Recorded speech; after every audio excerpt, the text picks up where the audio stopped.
Bayanlar beyler merhabalar. Farklı ve hiçbir yerde izlemeyeceğiniz The Economist dergisinin 2020 takviminde bizi ilgilendiren bölümlerin analizi, yerleşik sembolizm ve şifreleriyle karşınızdayız. Desteğinizi göstermek adına kanalımıza abone olup videoyu beğenmeyi unutmayın. Şimdiden sizlere çok teşekkür ediyorum. Öncelikle arkadaşlar sizlere söyleyeceğim şeyler kehanet değildir.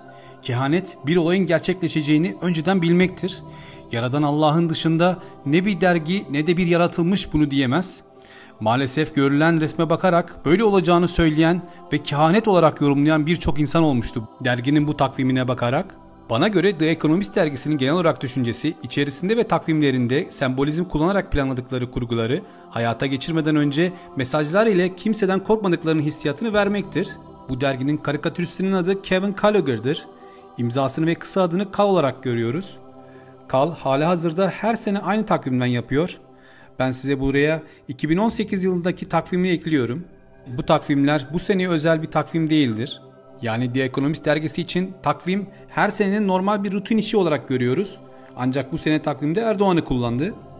Derginin Erdoğan'ı resmetmesiyle insanların bu durumu mistikleştirip farklı bir noktaya çekmeye çalışırken yaptıkları yorumları görüyorum. Burada ayrıca 2020 yılında diğer yıllardan farklı olmayarak karikatürler çizmiş Cal. Karikatürist 2020 yılında gerçekleşecek takvim olaylarını ekonomik ve siyasi çerçeveden anlatmaya çalışmış. Karikatürist hali hazırda Economist dergisi dışında The Sun gazetesini de karikatürler çiziyor. Yani kafa olarak aktif siyasetin içerisinde. The Economist dergisinin tüm dünya üzerinden web sitesinden paylaşmış olduğu önemli gördüğü 4 kareyi baktığımızda çaprazlama yapmamız gerektiğini görmekteyiz. Farklı yerleri çekip yanlış yorumlayan o kadar insan olmuş ki. Çünkü dergi ve yeni dünya düzeni oluşturan güçler için dualitenin önemi önceki yıllar ve sayılarda kapak resimlerinde bizlere anlatılmıştı zaten. Peki şimdi aklımızdaki olan soru, neden bağlantı kurmalıyız? Hiçbir tarih geçmişinden bağımsız değildir. Bunu hiçbir zaman unutmuyoruz. Zaten ayrı olarak burada çaprazlama yapmamız gerektiğini resimlerin tek olarak düşündüğümüzde anlamsızlaştığından anlayabiliyorsunuz. İlk kare Trump. Bu çizim ile başlıyorum çünkü Cal soldan sağa bir yorum tekniği kullanmış çizimlerinde. Başkaları gibi bölümleri atlamadan gideceğiz. Ancak derginin önceki yayınlarına bakarak bu mantığı unutmayalım çünkü her zaman söylemleri olan duality, yeni dünya düzenini tasarlayanlar için çok önemli ve bu dergide de bunu kullanmışlar. Sizlerle birlikte bu tarz analizleri aktarırken ikiliciliği yani duality'yi unutmuyoruz. Buradan size resmi paylaşıyorum. İlk kareye gelecek olursak ilk karede Donald Trump var. Amerika'nın Sam amcasını ortadan ikiye kesmiş olarak görüyoruz. Ayrıca her karikatüristin bir çizim tarzı vardır. Cal'ın da tarzını göstermek için sizlere birkaç resim paylaşıyorum burada. Cal'ın çizmiş olduğu resimler bunlar. Karikatürist Cal'ın tarzı önce resme odaklandırıyor, sonra okuma baloncuklarını ya da karede baloncuk yoksa resmin en solundan yorumlamaya başlattıran bir çizim tekniğiyle dizilim yaptığını görüyoruz. Yani soldan sağa, soldaki baloncuk birinci konuşma olarak geçiyor. Ancak bu iki baloncuğu birlikte okuyup bir şeyler çıkarmak isteyen, yorum yapmaya çalışan insanların konuşmalarını anlamıyorum. Ya hiç karikatür okumamışlar ya da herkesin okuyabileceği şeyleri söylemişler. Cal'ın karikatür çizimindeki okuma tekniğiyle devam ediyoruz. İlk olarak resme odaklandık ve resimde bir eylem var. Amerika'daki güç ve parayı temsil eden Sam amca olarak bilinen kişiyi ortadan ikiye kesiyor Donald Trump. Arkasından gelen birinci baloncuktaki cümleye geçiyoruz.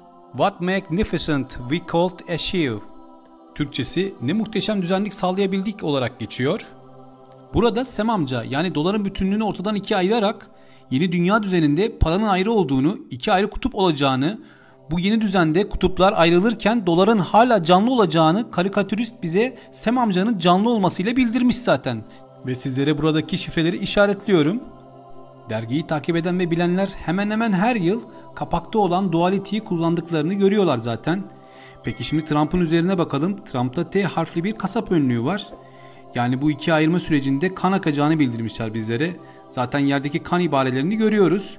Artı olarak baloncuklardaki konuşma tarzı ile Trump'ın bu ayrılma sürecini acemice ve özensiz yaptığını görüyoruz. Bu kareye genel olarak bakarsak sirklerde olan illüzyonistin görevi olan Trump yapılması beklenen gösteriyi biraz hızlandırmış ve hiç eskisi gibi olmayacak şekilde sözüm ona sihirbazlık yapmış çünkü testereyle kesmiş. Burada gösteri olmaktan çıkıyor. Şimdi ikinci baloncuğa geçelim. Buradaki cümle If only America would come together. Yani keşke sadece Amerika bir araya gelse demek oluyor. Trump paranın ve onu yöneten mentallerin Amerika'da toplanmasını istediğini bu cümlelerle anlatmak istemiş bizlere. Bu karenin içinden çıkıp genel resme baktığımızda dualitesini çapraz olarak görüyoruz. Çaprazında ise Avrupa Birliği'nden ayrılmak isteyen İngiltere ile Avrupa Birliği'ni resmetmişler. Normal olarak uyumsuz olduklarını, fikir ayrılıklarını fişlerin uyumsuzluğu ile anlatmaya çalışmışlar burada. Resime fokuslandığımızda İngiltere'nin Avrupa Birliği'nden ayrılmasını istemeyen ülke başkanlarının prizi ile İngiltere'nin fiş adaptörünün uyumsuzluğunu göstererek May ve May'in yakında desteklediği insanlara rağmen Avrupa Birliği'nden anlaşmasız Brexit sürecine doğru giden bu yolun kaçınılmaz olduğunu göstermişler bizlere. Bunun İngiltere için iyi olmayacağının mesajı var çünkü May ve destekçileri bayrak açmışlar. Bu gösterimin ardından şarj adaptörünü prize takmak istemişler. Burada iki kutup var. Tıpkı Amerika'da olduğu gibi Amerika zaten halihazırda İngiltere'nin Avrupa Birliği'nden ayrılmasını istiyor. Ayrıca dikkat edersek 4 karenin üst kısmında Trump ve Erdoğan'ı kullandıklarını görüyoruz. Burada kullanmalarındaki amaç aktif siyaset içinde olmaları ve ülkelerin siyasi yönlerini belirlemekte etkin olduklarından kaynaklı olduğunu düşünüyorum. Şimdi Türkiye karesi olan Recep Tayyip Erdoğan'ın bulunduğu sağ taraftaki kısma geliyoruz. Herkes bunun Erdoğan'ın diktatör, demir yumruklu olarak yorumlamış ya da o yönde gittiğini söylemişler. Türkiye karesinde de The Economist dergisinin karikatüristi Kalın sanatıyla algı oyununu kullanarak düşünceleri etkilemek istediğini görüyoruz. Ancak bu kareyi yorumladığını düşünen insanların bunu nasıl yediğini üzülerek görüyorum. Burayı unutmayın, karikatür hayal dünyasının resme dökülmesidir. Ancak Rothschild ailesinin finanse ettiği bir derginin takvimi için elbette fikirler verdiğine inanıyoruz. Birçok kişi bu kareyi yanlış anlayıp sizlere şu cümlelerle aktardılar. Tırnak içerisinde onların cümlesini size aktarıyorum. Erdoğan aslında modern gibi görünen bir krallığı yönetiyor. Erdoğan'ın ayaklarının altında mülteci kafaları var ve tahta oturmak için onları kullandı ya da onları köle olarak göstermişler. Türkiye'de modern demokrasiden otokrasiye gidiyor. Bakın demir yumruğu var. Demir yumruk diktatörlük demek gibi cümlelerle size bu konuyu anlatmışlar. Ne yazık ki bunları söylerken kehanet demeleri başka bir acı tarafı. Bunu söylemelerinin hepsi tamamen bir yalandan ibarettir.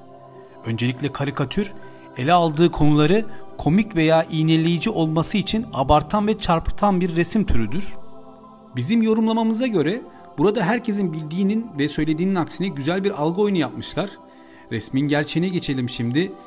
Resmin ayrıntısına iniyoruz hep birlikte. Şimdi hiçbir yerde duymayacağınız şifrelerle devam ediyoruz. Kalın karikatür tarzı önce gel resme bir kere bak.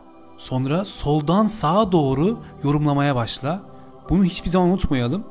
Şimdi kalın tarzı ile buraya dikkat edelim. Soldan sağa doğru ilk olarak Türkiye yazısını görüyoruz. Sonra modern demokrasi yazısı. İnsanlar demokrasideki rasi hecesini söküyorlar. Ardından modern demo kalıyor. Modern demo ise Türkçe'de modern gösteri anlamına gelir. Kısacası Türkiye'de modern demokrasi yok ya da hiçbir şey adil değil mimarisi çalışmasını kullanarak var olan düzeni değiştirmek, modern gösteriler ve ayaklanmalar olmasını planladıklarını çizmişler burada. Soldan sağa devam ediyoruz. Demo eşittir gösteri. Bu gösterici insanlara dikkat edelim. Bu insanlar gösteriler veya modern gösteriler ile Erdoğan'ı tahta oturuyor hissini vererek diktatör imajının altyapısını oluşturacaklar. Şimdi sağ ele dikkat edelim. Erdoğan'ın eline birkaç kişi demir bir eldiven tutuşturuyor ya da tutuşturmaya çalışıyor. Çünkü eylem bitmemiş.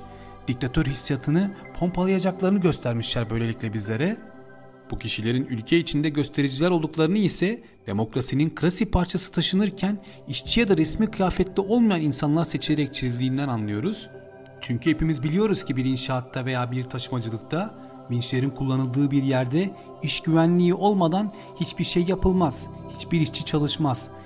Hele ki bir İngiliz karikatürist tarafından çizilmişse. Kaldı ki yapıldı diyelim, böyle ayaklanma tarzında olacağını hiç düşünmüyorum. Tıklım tıkış. Yapılan bu gösteriyle açıkça sahte bayrak operasyonuna dikkat çekmişler. Erdoğan'ın ayaklarının altındaki insan kafalarına gelince bu kafaları 11 adet olarak kullanmışlar. Masonlukta 11 her zaman kullanılır zaten. Demokrasinin klasik parçasını taşıyan kişilerin vinçlerinde masonik üçgene rastladım. Bu işlemin kimlerin elleriyle planladıklarının mesajını vermişler burada. Tahtı görüyorsunuz. Diktatörlerin gazetecilere tahammülü yoktur. Ancak burada farklı olarak gazetecileri demokrasinin gösterilerle bozulmasına karşı çıkarak durumu engellemeye çalışırken basın zindanlarına atılmasını görüyoruz. Burada karikatürist Kal, Erdoğan'ı kavuştuğu güç ile olduğundan büyük çizmiş, yani demokrasi değişimini ve gazetecilerin hapse atılmasını anlamadığını görüyoruz burada. The Economist dergisi 2020 takvim görseliyle algılarımızla oynayıp karikatüristiyle birlikte derginin aslında anlatmak istediği konuya gelelim şimdi. Dergiye göre Türkiye'de anıtsal değişim yazısı ile değişim yaparken Türkiye'de gösteriler ve eylemler olacak. Bu algıyı halk ve halkın içinden gelen hareketlerle değiştirmek istiyorlar. Erdoğan'ın elinde demir bir eldiven giydirip veya tutuşturup onu diktatör olduğunun imajını çizdikten sonra göstericilerin mimarlığında demokrasiden otokrasiye geçildiği algısını pompalayarak diktatör Erdoğan resmini beyinlere kazımak istiyorlar veya planlıyorlar. 4 resme uzaktan baktığımızda Avrupa Birliği'nin Türkiye'nin altında olduğunu görüyoruz. Türkiye'nin yaptırımlarının altında kalan bir Avrupa var. Bunu da göçmen baskısıyla yaptığını söylemek istemişler. Beyler, ne yazık ki buradaki kareleri yorumlayanlar buradaki birçok şifreyi atlamışlar. Gördükleri ise The Economist dergisinin empoze etmeye çalıştığı tarz. Veya tezini destekleyen videolar yapmışlar. Şimdi Erdoğan'ın ayaklarının altındaki kafalara gelecek olursak eğer, burada göçmenleri resmetmişler. İşte hiçbir yerde dinlemeyeceğiniz şifrelere geliyoruz. Buradan Türkiye'nin karesinin dualitesine geçelim. Birçok Türk vatandaşının farkına bile varmadığı, Türkiye'nin elinde şu anda dünyanın hiçbir ülkesinde ve diktatörlüğünde olmayan atom bombasından büyük bir silah var. Hepimiz merak ediyoruz değil mi bu silahın adının ne olduğunu? İşte şimdi geliyor. Bu silahın adının göçmen bombası olduğunu bilmenizi isterim. Elinde bulunan bu baskı ve silah kartıyla Erdoğan, Avrupa ve diğer ülkelere istediğini yaptırabilen bir güç haline gelmiştir. Diğer liderlerden büyük çizilerek dualite karesi ile bunu desteklemişlerdir. Avrupa'nın dağılmasını bile bu kartla sağlayabilecek bir güçte olduğunu göstermişler bizlere. Evet, aşağıda bu karede gördüğünüz gibi aşırı korunaklı bir bölgede hiçbir göçmenin olmamasına rağmen elinde göçmen kartı olan Türkiye'nin istediği zaman onları gönderebileceği hissiyatıyla Erdoğan'ın ayağının altındaki kafalarla bunu bildirmişler bizlere. Karikatürist bizlere burada gördüğünüz gibi üst düzeyde korunaklı bir bölgede bile göçmen istemiyoruz yazısı yazmış. Bu tehdidi hissediyor Avrupa. Yani normalin çok ama çok üzerinde bir göçmen tehdidi karşısında o dikenli tellerin ve kameraların etkili olmayacağının bilinciyle bir haykırışta bulunulduğunu çizmiş burada bizlere. Economist dergisi dünyanın parasal ve etki anlamında en büyük iki ailesinden biri olan İngiltere'de yaşamını sürdüren Rothschild ailesinin olduğunu biliyoruz hepimiz. Ayrıca ailenin finansmanındaki derginin 2020 yılı gibi 20 rakamının dualitesinin olduğu bir yılda kutuplaşmanın zirve yapmasıyla bu dönemde normal şifrelerin gelmesini beklemeyelim. Buradaki analizimi sizlerle paylaşırken resimlerin görünen kısımlarını anlatmak yerine sembolizm ve şifrelerin derinliklerine inerek sizlere seçici bir dilde anlatmak istedim. Ve bir videonun daha sonuna geldik. Bu ve bu tarz videoların gelmesini istiyorsanız kanalımıza abone olarak bize destek vermeyi, yorum yapmayı ve like atmayı unutmayın. Şifreleri yorumlarken bizleri sabırla dinlediğiniz için hepinize ayrı ayrı teşekkür ediyorum.